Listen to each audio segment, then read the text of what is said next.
Bonsoir à tous. Alors une petite vidéo nocturne parce que en général je l'ai fait 2 jours et toute seule donc voilà, pas de souci, mais là c'est un peu compliqué de faire des vidéos tranquilles en ce moment. Donc voilà, vidéo du soir, bonsoir. Alors c'est un tirage que je fais aujourd'hui pour la pleine lune qui a lieu samedi. Le samedi 16 avril et ça sera la pleine lune pardon, c'est une pleine lune en balance, voilà. Pour ceux qui aiment un peu l'astrologie, quoi. Enfin, si vous aimez, vous devez déjà le savoir, à mon avis. Bon, alors, la carte principale qui est sortie, enfin, disons que la carte qui, on va dire, annonce un peu les énergies de la pleine lune, quoi, c'est celle-ci, la carte de la volonté. Hop. Et en fait, ce que j'entends par volonté, moi, c'est plutôt persister.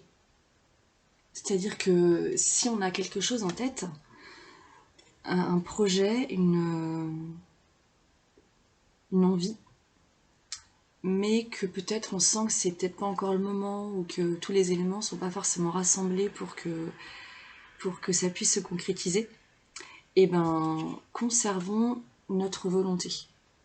Et je crois qu'il faut oublier la phrase, parce qu'en fait j'aime pas tellement cette phrase, la phrase quand on veut on peut. Je trouve ça hyper violent en fait comme phrase. Quand on nous le dit, je trouve que en plus parfois c'est pas forcément empli de bonnes intentions. Quand on veut, on peut. Bah en fait non, des fois quand on veut, on peut pas. Et c'est plutôt, ouais, c'est pour ça cette carte de la volonté pour moi c'est plutôt dans le sens si tu veux, persiste en fait. Persiste. Peut-être que c'est pas possible tout de suite, mais ça va être possible un jour. Donc persiste, vraiment. Ça me fait penser à la chanson de France Gall, Résiste. Persiste, c'est important. Alors persiste parce que a priori cette pleine lune, elle parle d'affaires. On a la carte des affaires qui est sortie avec Vénus, et ça c'est vraiment une carte qui nous dit, alors attends, je vais la rapprocher peut-être pour que tu la vois mieux, parce que la lumière est différente du coup, vu que j'ai que ma lampe, ma petite lampe sur le côté, là j'ai pas la lumière du jour. Donc en fait cette carte des affaires, euh, elle vient dire que c'est vraiment important, du coup dans ta... Bah, la carte de la volonté est tombée, bouge pas. Dans la carte de la volonté, elle vient te dire qu'il faut que tu conserves ta volonté et que tu persistes dans ce que tu veux faire, mais que tu persistes dans l'amour que tu mets dans ce que tu veux faire. Je crois que c'est hyper important, parce qu'en fait dans cette carte-là, on voit des billets. Tu le vois peut-être pas, mais en fait il y a plein de billets verts dans les arbres, mais il y a aussi des cœurs.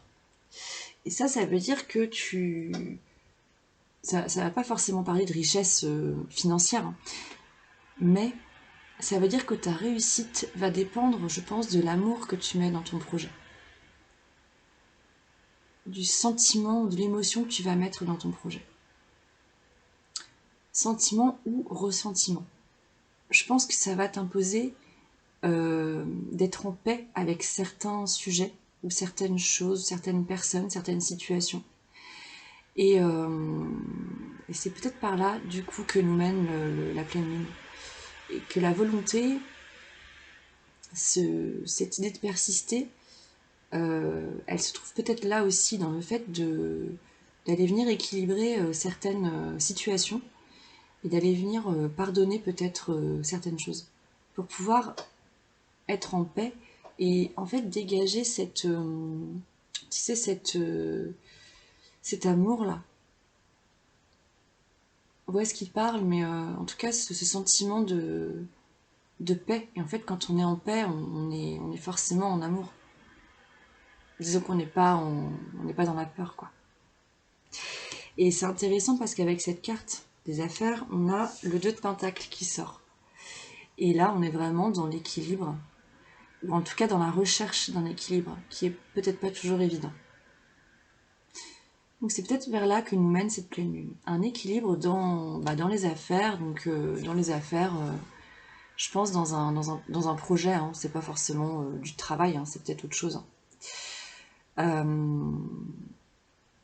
mais bon, je pense qu'il y a quand même une histoire de voie professionnelle, ou en tout cas de... Ouais, je pense qu'il y a quelque chose en lien avec le fait qu'on veut être soi, profondément soi dans tous les domaines de sa vie. Et souvent, euh, le travail, c'est quand même beaucoup de... Quand on travaille, ça prend 75% de notre temps, quoi, un minimum. Enfin, c'est souvent comme ça que ça se passe, en tout cas. Et du coup, 75% de notre temps où on n'est pas vraiment nous parce que notre métier ne nous plaît pas forcément ou ne nous correspond pas, c'est beaucoup, quoi. Donc je pense que... vois ce qui te parle, mais à mon avis, pour beaucoup d'entre vous qui regarderaient cette vidéo, il est possible que vous vous sentiez concerné par rapport à votre domaine professionnel, quoi. Bref. Bon. Alors ensuite, ce qu'on a qui sort, enfin les cartes suivantes qui sortent, c'est la force de vie avec la carte du pape. Donc là, enfin, ou le hiérophante. On est sur une arcane majeure. Et je trouve ça assez intéressant parce que je pense qu'en fait, ce qu'on nous demande là eh ben de mettre en valeur, c'est notre force de vie justement. Mais de la mettre en valeur comme il faut, c'est-à-dire que on peut avoir une ardeur, une envie très forte, mais qui soit pas suffisamment mesurée, suffisamment, qui soit peut-être un peu déséquilibrée. Et je crois qu'on nous demande d'utiliser cette force de vie comme il faut. De mettre une ardeur mesurée, c'est-à-dire une ardeur qui soit vraie, et qui soit pas non plus débordante à vous faire des conneries, quoi. Parce que des fois, à mettre trop d'ardeur, on est... en fait, on peut partir un peu dans tous les sens et parfois même oublier l'essentiel et ne plus du tout se recentrer sur l'essentiel, sur le truc important. Et en fait, le pape, il peut nous aider là-dedans, justement. Dans cette idée de recentrage et dans cette sagesse. Dans cette sagesse de, ok, j'ai une ardeur bien réelle, j'ai une envie bien réelle, mais j'oublie pas que je reste les pieds sur terre, que je dois me nourrir correctement en fait, mais, euh, mais pas trop. Enfin, faut que je me nourrisse correctement, quoi. Donc je dois nourrir ma force de vie, mais de manière mesurée. Je dois pas être en mode boulimique en fait. Et en fait, c'est comme ça, à mon avis, que qu'on va en fait se créer des cadeaux. On a la carte du cadeau qui sort. Je pense que c'est vraiment comme ça qu'on va pouvoir créer ces fameux projets-là avec amour et en fait découvrir ce que c'est que de travailler en étant en paix et en mettant un amour vrai dans nos projets en fait. Sans forcément se poser la question du résultat. Et du coup, si on ne se pose pas la question du résultat, et qu'on a vraiment de l'amour en étant en présence dans notre projet, si on y met une force de vie qui soit mesurée, et ben je pense qu'on va pouvoir justement obtenir un résultat, à mon avis, auquel on ne s'attendait pas. Parce que justement, on n'est pas focus sur le résultat, mais plutôt focus sur le chemin. Et, et ça, en fait, je pense que on ne s'attend pas du tout, enfin, tu t'attends pas du tout, bon, je me mets dans le lot, hein, au cadeau, au résultat que ça va pouvoir donner. Et tant mieux parce que si on reste en fait coincé ou bloqué sur le résultat qu'on veut obtenir, en fait on n'obtiendra pas les cadeaux qu'on pourrait obtenir réellement, en fait, les cadeaux de la vie. Ça demande aussi de lâcher prise Et c'est pas forcément évident parce que si tu te sens concerné par un projet professionnel, et ben bien souvent on reste un peu coincé sur la valeur financière en fait, sur la richesse financière que va pouvoir engendrer en fait ce que l'on veut mettre en place. Mais c'est justement là-dessus qu'il faut lâcher. Et ça, c'est pas facile du tout. Mais en fait, quand on arrive à lâcher là-dessus, je crois que c'est justement là qu'on arrive à mettre en branle cette force de vie sans qu'elle soit dévastatrice en fait. Une force de vie qui soit mesurée. Et par force de vie, j'entends aussi création, créativité. Et, et ouais, je pense que c'est vrai, peut-être par là qu'on nous mène justement. C'est de réussir à trouver un équilibre entre peut-être entre nos peurs et notre créativité. Parce que finalement, la peur, elle a sa place, comme toujours. Elle est aussi là pour nous dire quelque chose. C'est une émotion qui a un rôle à jouer. Donc la peur est là pour nous dire quelque chose et puis pour nous permettre peut-être aussi de rester les pieds sur terre. Mais du coup, la force de vie sera là aussi pour nous permettre de créer et d'équilibrer cette peur, en fait, qui peut avoir sa place, en fait, qui peut avoir toute sa place. Et donc, c'est de venir, hop, c'est de venir à l'équilibre. C'est rigolo, hein, parce qu'on est dans une pleine lune en balance, donc je pense qu'il y a aussi besoin de recherche, ouais, on a besoin d'équilibre. Et, et donc si la peur prend trop de place, et ben du coup la créativité, elle peut... Alors, ouais, alors oui, d'accord. Si la peur prend trop de place, la créativité, elle va peut-être grimper un peu trop haut et nous faire partir sur des projets qui vont... Ah oui, d'accord. Nous faire partir sur des projets qui vont manquer de sens, qui vont manquer de crédibilité peut-être. Et justement, ça va être de venir équilibrer un peu tout ça. Pour que la créativité, elle puisse toujours être un peu magique, mais être réalisable en fait. Bon, on voit ce qui te parle. Et en fait, avec la carte des cadeaux, on a l'as d'épée qui est sorti. Oula. L'as d'épée. Et le mot qui va très bien en fait avec cette carte, c'est la clairvoyance.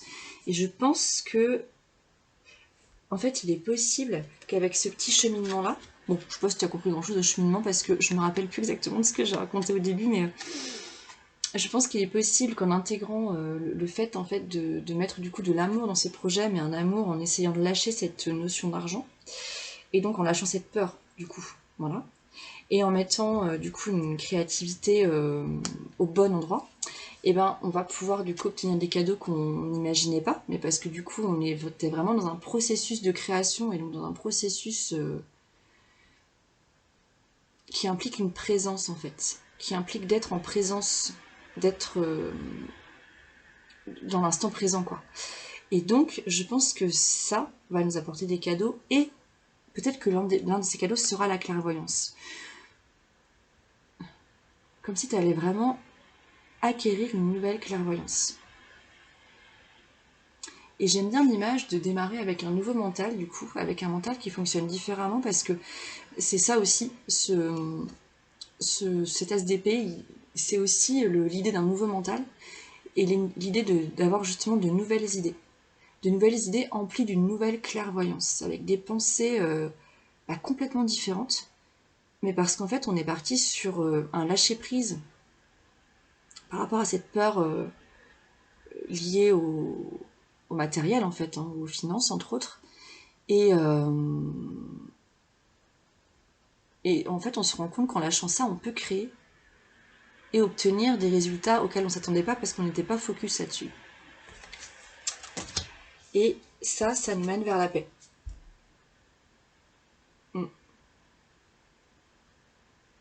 Mais qu'il faut déjà commencer à faire dès le début en fait.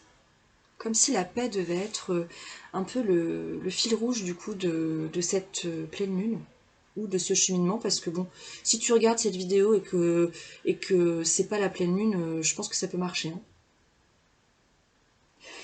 La paix, puis on a aussi la carte du doux qui est sortie.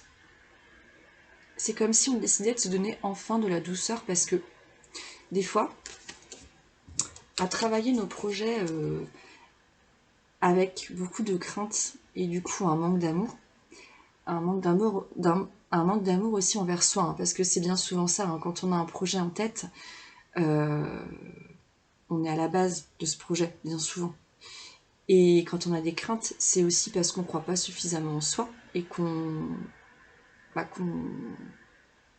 voilà, qu'on manque d'amour envers nous-mêmes, envers nos propres idées, envers nos ambitions, envers nos envies.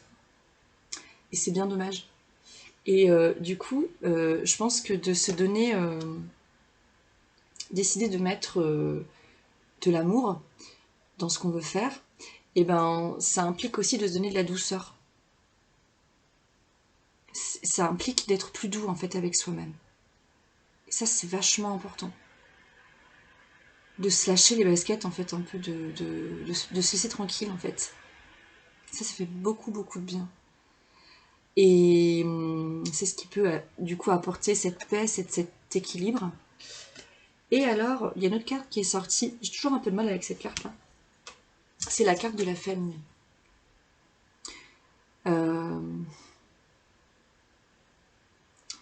En fait, dans le petit texte qui accompagne cette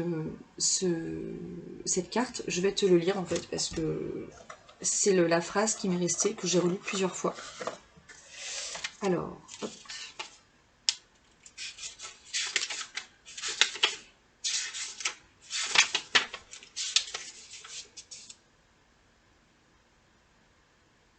Ah bah tiens, c'est rigolo ça. Alors, tournez votre attention vers la création et le renforcement d'une aide mutuelle, au lieu de vouloir remanier de vieux schémas éculés, perceptifs et réactionnels. Si votre mode de vie est conforme à vos paroles, vous serez respecté et l'intégrité de vos actes parlera d'elle-même. Bon, prends ce qui résonne. Mais du coup, ce que je retiens, c'est le fait de se tourner vers la création et de laisser tomber ces vieux schémas dont parle le petit texte là. Ces vieux schémas qu'on voudrait conserver mais remanier. Et là, en fait, il faut carrément les virer. C'est comme si on te demandait de fonctionner carrément différemment, quoi. En écoutant vraiment juste ton cœur. Tu sais, c'est comme si il fallait, quand tu te retrouves devant un truc à faire, par rapport à ton projet, là, admettons que t'en aies un, et limite, c'est de fermer les yeux et de laisser venir les images de ce qu'il faudrait que tu fasses. Et même si ça te semble n'avoir aucun sens, fais-le quand même. Et tu verras les surprises, en fait, qu'il va y avoir. Et en fait, tu vas le faire parce que, en fait, tu vas écouter ton intuition. Et du coup, ce qui va te venir comme image, comme idée au premier abord, c'est le truc que tu as vraiment envie de faire, en fait. C'est-à-dire que ça va venir et tu te vois le faire, donc fais-le, si tu te vois le faire. Bon, c'est d'écouter son intuition, en fait. Et travailler en écoutant son intuition, c'est vraiment magique parfois. C'est pas pour ça qu'il faut pas s'organiser. Hein. C'est important de s'organiser, d'anticiper, de prévoir, mais c'est vraiment important de faire ça en étant couplé à son intuition. Voilà. C'est aussi une manière, tout ça, de te dire de persister dans ta volonté. Finalement, persiste, continue de vouloir créer ce que tu veux créer, parce que peut-être que là, en ce moment, tu utilises une méthode qui fonctionne pas, qui te convient, et qui ne fonctionne pas parce qu'en fait, elle ne te convient pas. Mais donc, persiste parce qu'il y a d'autres manières de faire. Il n'y en a pas qu'une. Et là, on te demande, je pense, de trouver justement cet équilibre entre ta peur et ton envie de créer. Et tu vas trouver. Bon, je sais pas si c'est très clair tout ça. En tout cas, je te souhaite une très belle pleine lune. Et j'en profite pour te dire que je vais faire une pause sur les tirages pour les 2-3 semaines à venir. Parce que justement, j'ai des projets auxquels je dois me consacrer. Donc il va falloir que je m'occupe de ça. Bon, alors je ne dis pas que je ferai peut-être pas un tirage de temps en temps si l'envie me prend, hein, parce que si jamais je ferme les yeux et que je vois qu'il faut que je tire des cartes, je le ferai. Mais ça sera pas ma priorité en tout cas. Donc il n'y aura pas 2 semaines avec 2-3 tirages comme il peut y avoir des fois. Et ça va durer 2-3 semaines à mon avis. Voilà. Donc je te souhaite une belle pleine lune. Je te souhaite beaucoup de plaisir à trouver ton équilibre entre tes peurs qui peuvent avoir leur place et toute ta créativité. Et tu verras que tu vas, à mon avis, tu es tout à fait en mesure de pouvoir créer ce que tu veux créer. N'oublie pas que tu as ton libre arbitre toujours et que c'est à toi d'arbitrer, voilà. Comme bon te semble ta vie. Mais si tu veux vraiment créer quelque chose, au fond de toi, vraiment persiste. Et il y a une phrase, je sais plus de qui elle est, je crois qu'elle est de Brel, Jacques Brel, mais je suis pas certaine. C'est lui, je crois, qui disait, en fait, on a tous des dons et des talents dès lors qu'on a l'envie. Et en fait, les dons et les talents, c'est pas donné qu'à une minorité, en fait. C'est donné à n'importe qui. Parce que les dons et les talents, ce ne sont rien d'autre à la base que l'envie de faire quelque chose. Donc si tu as envie profondément de faire un truc, bah vas-y quoi. C'est que c'est probablement ton don ou ton talent. Mais en tout cas, persiste. Conserve ta volonté au creux de toi. Et persiste. Voilà. Allez, belle pleine lune à toi et à bientôt. Salut.